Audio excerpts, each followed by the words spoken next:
नमस्कार दोस्तों। तो आज हम बात करेंगे आचार्य प्रशांत जी द्वारा लिखित काम वासना पुस्तक का अध्याय 2 है, स्त्री शरीर का आकर्षण इतना हावी क्यों।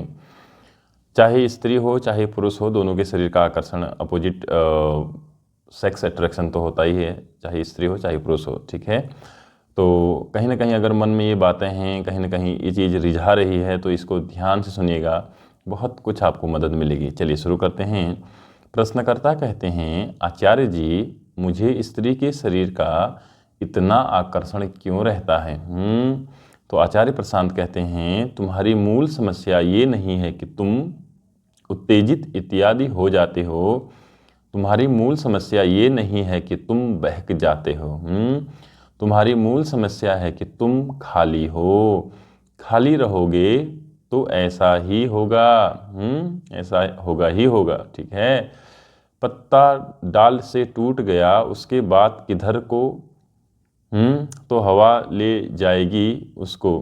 किधर को हवा ले जाएगी उसको, पूरब नहीं तो पश्चिम। ठीक है, कहीं ना कहीं तो ले जाएगी ना। प्रश्न ये नहीं है कि मैं पश्चिम में क्यों बह रहा हूँ। पश्चिम को नहीं बहे तो भी पूरब को बहते।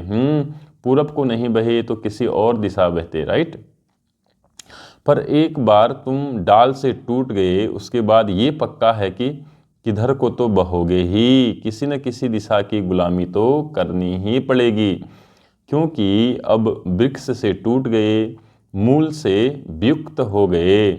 अभी ये उम्र है तुम्हारी, जवान हो, शरीर सक्रिय है, तो कह देते हो कि कामोत्तेजना बहा ले जा रही है। काम की उत्तेजना, ठीक है, उत्तेजना। थोड़े बुढ़े हो जाओगे तो कहोगे कि पैसा बहा ले जाता है। थोड़ी और उम्र बढ़ जाएगी तो कहोगे कि चिंताएं उठा ले जाती हैं। पूरब को नहीं बहेंगे तो पश्चिम को बहेंगे, दक्षिण को बहेंगे। अनंत दिशाएं हैं। किसी एक दिशा की शिकायत मत करो कि मैं वासना की दिशा में बह जाता हूँ। क्यों बह जाता हूँ? उस दिशा में नहीं बहोगे तो किसी और दिशा में बहोगे। मूल समस्या क्या है? खालीपन। पत्ता पेड़ से टूटा हुआ है। तुम यही समझ लो कि तुम्हें अगर बहकने के लिए, उत्तेजित होने के लिए काम वासना नहीं मिली, मान लो कि किसी रासायनिक उपाय से तुम्हें नपुंसक कर दिया जाए, कुछ दिनों के लिए 2-4 इंजेक्शन लगा दिया जाए, कोई विधि लगा दी जाए, तुम्हारे मस्तिष्क में जो तुम्हारा काम केंद्र है वो बिल्कुल स्थिर पड़ जाए, तो तुम्हें क्या लगता है उतने दिनों तक तुम समाधि में रहोगे? ऐसा लगता है क्या? क्या होगा? तुम दूसरा कुछ खोज लोगे। तुम आओगे और कहोगे, जलेबियां बहुत आकर्षित करती हैं। मिठाई की खुशबू नाक में पड़ी नहीं, बड़ी बड़ी मिठाइयाँ। जैसे अभी कह रहे थे ना, स्त्री का बड़ा शरीर देखकर मैं तत्काल बहक ही जाता हूँ। फिर कहोगे, क्या बड़ी बड़ी गोल गोल जलेबियाँ थी, मैं तो बहक ही गया। और फिर तो जलेबियों का ही विचार चलता रहा। और जैसे ही तुम कहोगे कि मैं कहूँगा, और जैसे ही तुम ऐसा कहोगे मैं कहूँगा, तुम स्त्री के पीछे भागो या जलेबी के पीछे भागो, सवाल एक ही है, खाली क्यों बैठे हो?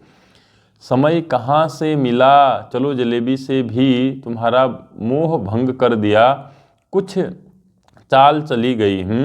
अब तुम जलेबियों के पीछे नहीं भागते, तो अब तुम्हें गाड़ियाँ आकर्षित करने लगेंगी। कहोगे, क्या गोल गोल चिकनी चिकनी गाड़ियाँ हैं।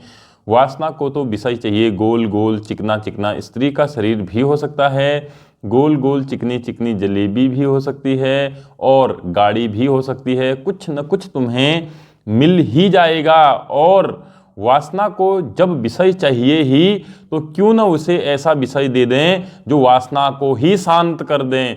तुम्हें कुछ तो चाहिए ही पकड़ने के लिए, तो क्यों ना तुम्हें कुछ ऐसा दे दें कि जिसको तुमने पकड़ा नहीं, कि वो तुम्हें पकड़ लें, जो इतना बड़ा हो कि तुम्हारी पकड़ से बाहर का हो, जिसको पकड़ने के लिए तुम्हें उसमें घुल जाना पड़े।